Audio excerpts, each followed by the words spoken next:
For years, Chinese state media and military analysts have broadcast a confident message. China has an integrated air defense system so advanced, so layered, so sophisticated that American stealth bombers like the B-2 Spirit and the new B-21 Raider pose no real threat. You will see elaborate graphics showing overlapping radar coverage. You will hear about revolutionary low-frequency detection systems that can see stealth aircraft. You will read technical papers claiming Chinese air defenses have essentially solved the stealth problem. They say the HQ-9 surface-to-air missile system can track and engage stealth targets. S-400 systems purchased from Russia add another layer of protection. Then there is talk of space-based detection networks, a Skynet constellation that can spot anything, anywhere, anytime. On paper, it all sounds incredibly impressive. China has spent hundreds of billions building what appears to be one of the most formidable air defense networks in human history. But here is what is fascinating. When you dig into Chinese military forums like Jihu, where actual engineers and defense professionals debate these topics, you find something unexpected.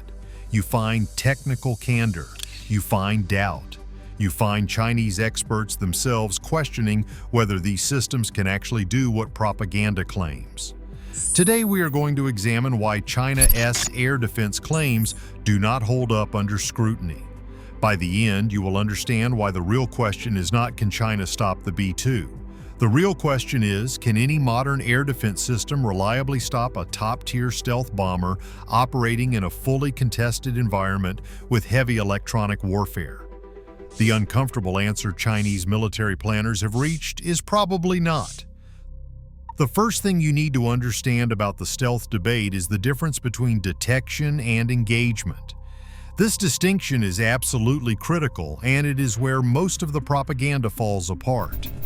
Chinese media loves to talk about low-frequency radar systems, VHF, UHF, and meter-band radars that can supposedly see stealth aircraft.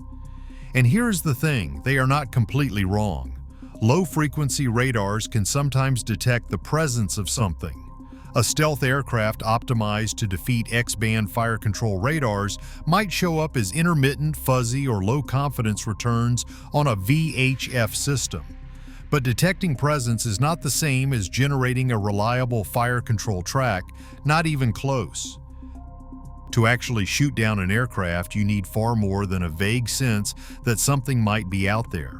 You need continuous tracking.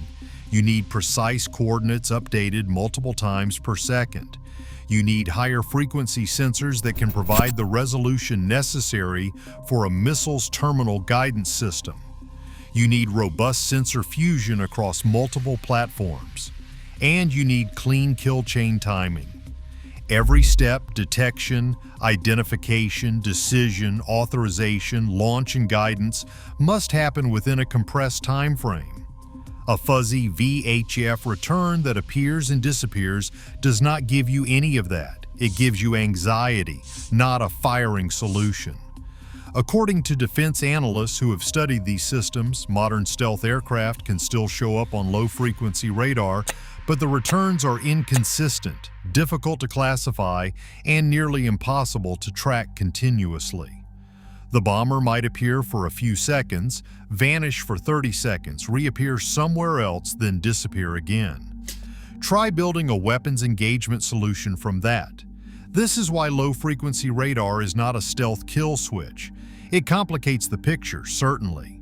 It might force stealth aircraft to adjust their routes or tactics, but it does not automatically neutralize stealth advantage. Not even close. Now let's talk about something even more damaging to Chinese air defense claims. The testing methodology problem is where the technical credibility of these systems completely collapses.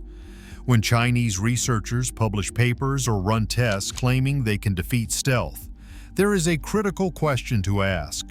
What exactly were they testing against? According to sources familiar with Chinese military research protocols, many of these tests and simulations use what is called a bare metal model. That means they are testing against an aircraft shape without stealth coatings, without radar-absorbent materials, without the electromagnetic shaping that has been optimized against specific radar bands. Think about how absurd this is. It is like testing a bulletproof vest for effectiveness by shooting at a vest without any ballistic plates inside, and then declaring you have solved body armor. You are not measuring real-world survivability, you are measuring a fantasy. This is not just a bad assumption. This is how myths get built. The chain goes like this. Optimistic models lead to confident research papers. Confident papers lead to polished propaganda. Polished propaganda leads to public certainty. And suddenly, everyone believes China can shoot down stealth bombers, even though the underlying testing was fundamentally flawed. The most credible Chinese technical experts, the ones posting on forums late at night when the propaganda handlers are not watching, openly acknowledge this problem. They know the emperor has no clothes, but the system cannot admit it publicly. Here is where things get even worse for Chinese air defense: electronic warfare.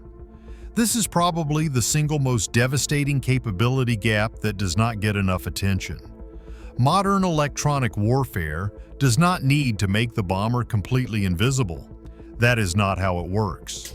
What electronic warfare does is far more insidious. It degrades classification, floods screens with false targets, delays decisions, and fractures the sensor picture across the entire network. Imagine you are an air defense operator staring at your screen.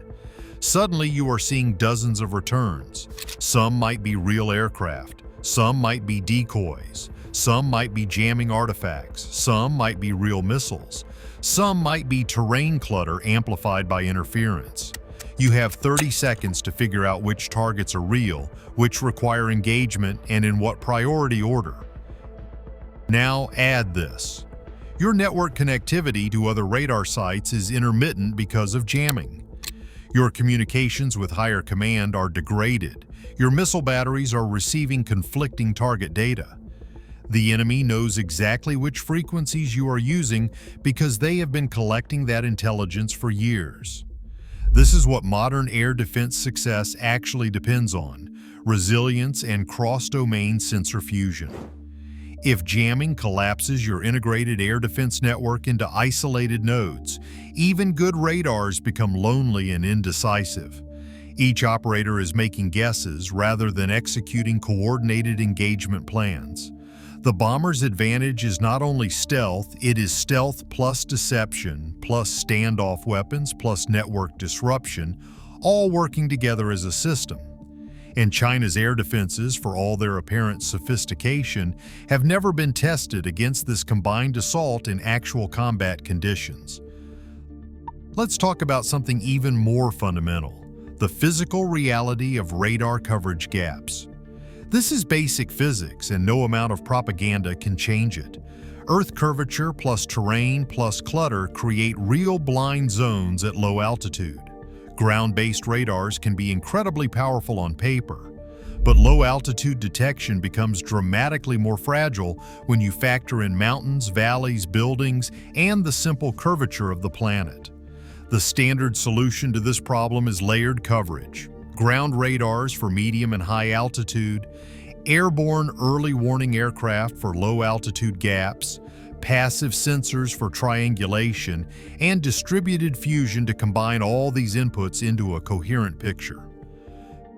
But here is China's problem. Their airborne early warning fleet is limited in numbers. Their AWACS aircraft are vulnerable targets, and their ability to maintain continuous airborne coverage over contested airspace during sustained combat operations is questionable at best. Military aviation experts say China operates fewer than 30 KJ-2000 and KJ-500 AWACS aircraft in total. Compare that to the coverage requirements for defending the entire Chinese coastline, the South China Sea, the East China Sea, and inland strategic targets. The math does not work. If those AWACS are suppressed or destroyed in the opening hours of a conflict, as they likely would be because they are high value and relatively easy to track targets, then the low altitude gaps become enormous. A stealth bomber operating at 500 feet over water may be effectively invisible to ground-based radars beyond a certain distance. It is not that China has no coverage. Coverage quality is uneven under stress. And uneven in warfare means exploitable. Now we need to talk about one of the most ambitious claims coming from Chinese military sources: space-based detection. The idea is that constellations of satellites equipped with infrared sensors, synthetic aperture radar, or other detection systems can continuously track stealth aircraft from orbit, creating an inescapable surveillance net. Chinese media has dubbed this concept Skynet, probably not realizing the unfortunate science fiction implications. They present it as a revolution in air defense. If you can see the bomber from space, they argue, stealth becomes irrelevant. Here's the problem: a sensor that dies on day one is not a war-fighting asset. It is a peacetime deterrence prop. Think about what actually happens in the opening phase of a major conflict. Anti-satellite weapons such as kinetic kill vehicles, directed energy weapons, and electronic warfare attacks would target critical space-based sensors immediately. The satellites themselves are predictable in their orbits, relatively fragile, and cannot maneuver quickly. Commercial-style constellations might provide great visibility during peacetime. They are excellent for monitoring exercises, tracking ship movements, and gathering intelligence when no one is shooting at you. But in war, survivability becomes the only metric that matters. And here is the brutal reality: China's space-based surveillance network has never been tested under attack. It is unknown how many satellites would survive the first 24 hours. It is unknown whether the ground stations processing that data would still be operational. It is unknown whether the communication links would remain intact under jamming and interference. This makes the entire space-based detection concept less a real capability and more a peacetime deterrence prop designed to make adversaries think twice. Let's talk about perhaps the most dangerous scenario for Chinese air defense, one that doesn't involve bombers flying deep over Chinese territory at all. It's the standoff problem. The most credible threat isn't a B-2 bomber penetrating hundreds of miles inland to drop bombs over Beijing. That's the Hollywood version. The real threat is a bomber operating at distance, potentially never even crossing into Chinese airspace, launching low observable standoff munitions like AGM-158 JASSM-ER or the upcoming JASSM-XR. These missiles have ranges exceeding 1,000 kilometers. They're designed to be stealthy themselves, and they can be launched in salvos with dozens of missiles converging on targets from multiple directions simultaneously. Now, put yourself in the position of a Chinese air defense commander. You're trying to track a launch platform that you can barely detect. You're watching dozens, maybe hundreds of inbound cruise missiles, some of which are real, some of which might be decoys. You need to identify which targets are genuine threats, prioritize them, allocate interceptors, and engage them before they reach their targets. And you need to do all of this while your sensors are being jammed, your communications are degraded, and you're receiving conflicting information from different parts of your network. Modern air defense isn't a single missile system with an impressive range number. It's an ecosystem optimized for time, with detection, identification, decision, engagement, re-engagement, and battle damage assessment. Each step needs to happen faster than the enemy's timeline allows. If timing breaks anywhere in that chain, everything breaks. Chinese air defense exercises typically don't test this kind of compressed, chaotic scenario. They test controlled engagements against known targets following predictable profiles. That's not warfare. That's validation testing designed to produce successful results. This brings us to what might be the most fundamental flaw in China's air defense posture: the kill chain problem. This is not about hardware, it is about decision architecture. Even perfect sensors do not matter if authorization is slow or if risk-taking is punished at the operator level. This is where China's centralized command structure becomes a critical vulnerability. In Western air defense systems, particularly American ones, there is significant battlefield autonomy.